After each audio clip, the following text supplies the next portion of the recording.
Qui ne serait pas issu du commerce équitable. Un peu compliqué, non? Tout à fait.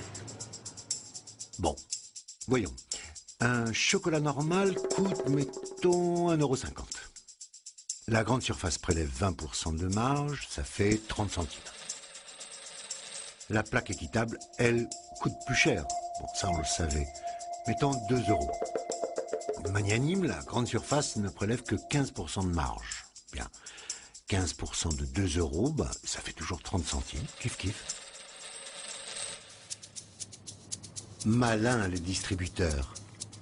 Le commerce équitable leur coûte rien. Voyons ce qu'ils nous disent sur les emballages. On lit par exemple « Produits issus du commerce équitable, 98% du poids total ». Réfléchissons. Mais ça ne veut pas dire que le commerce de ces produits est à 98% équitable. Bien sûr que non. Mais le commerce ne se mesure pas en kilos.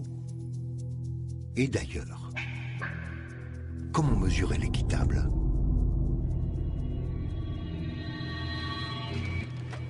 Il se passe tellement de choses, de la matière première jusqu'au caddie. Toute une chaîne industrielle et commerciale. Or, dans bien des cas, c'est la même chaîne qu'emprunte le commerce équitable. Bon, notre fameuse tablette de chocolat. Remontons la filière. La voici dans les rayons de la grande distribution, chez Auchan, chez Carrefour ou Leclerc. Si j'ai bien compris, l'enseigne a passé la commande par l'intermédiaire de sa centrale d'achat à un fournisseur. Ce fournisseur s'est adressé à un industriel pour fabriquer les tablettes. Et cet industriel, en fonction des commandes, a besoin de pâte de cacao. Il s'adresse donc à un fabricant de pâte de cacao. Pour faire cette pâte, le fabricant a besoin de fèves, des fèves de cacao. Il passe un contrat avec un importateur qui les fait venir d'Afrique ou d'Amérique latine par bateau. L'importateur les a achetés à un autre fournisseur basé dans le pays d'origine. Et celui-ci les a lui-même achetés sur le marché local, plus ou moins directement, aux producteurs locaux de fèves de cacao. C'est ça la filière. 98% de matières premières équitables, oui, ici. Payé à un juste prix, c'est exact. Mais ensuite, c'est un retour au commerce ordinaire, non ? Comme pour n'importe quel autre produit ? Un point important, c'est bien que le label garantit que le produit est commerce équitable. Il ne garantit pas que l'entreprise derrière le label a les meilleures pratiques du monde. Il faut que le label Max Havelaar soit très vigilant pour vérifier qu'il n'y ait pas des gens qui trichent.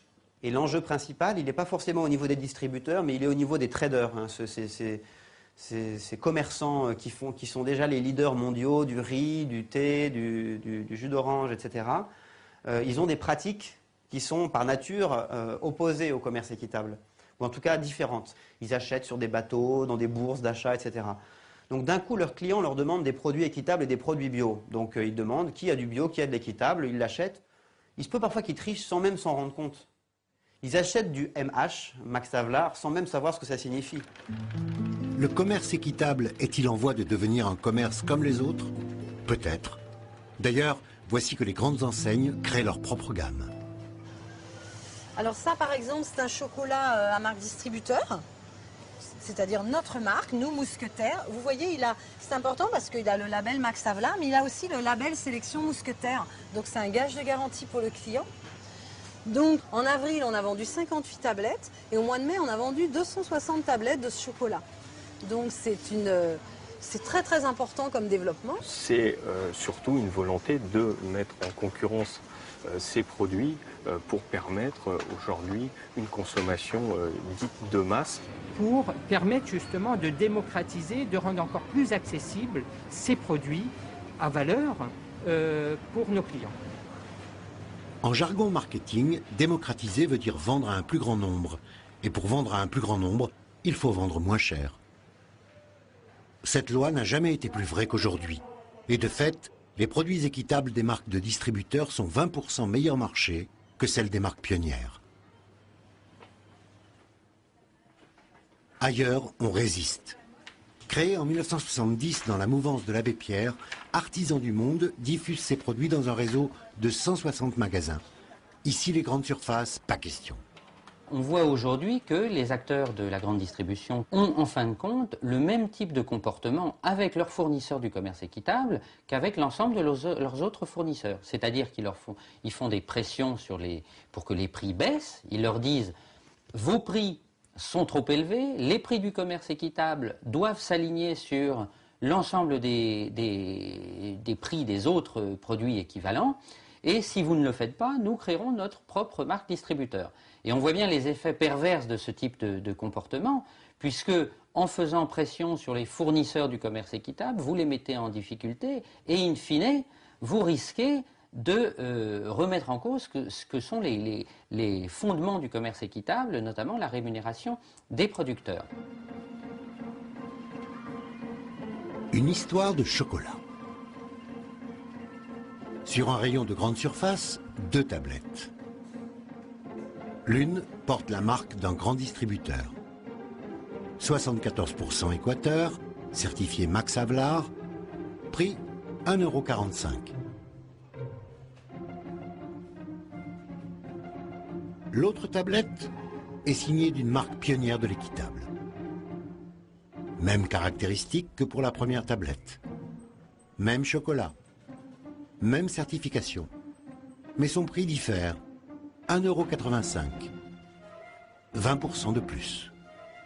Et d'ailleurs, ce deuxième chocolat va disparaître. Voilà. Tout remonte au début de l'année 2006. Escale Équitable est une sous-marque de Lobodis, un pionnier de l'équitable, mais dans le café, depuis 20 ans. Et qui a bâti, au fil des ans, pour son café, une chaîne de fabrication artisanale hors des grands circuits agroalimentaires. Nous étions un intervenant reconnu, surtout reconnu des associations qui étaient des porteuses du message équitable. On a été les voir et on leur a dit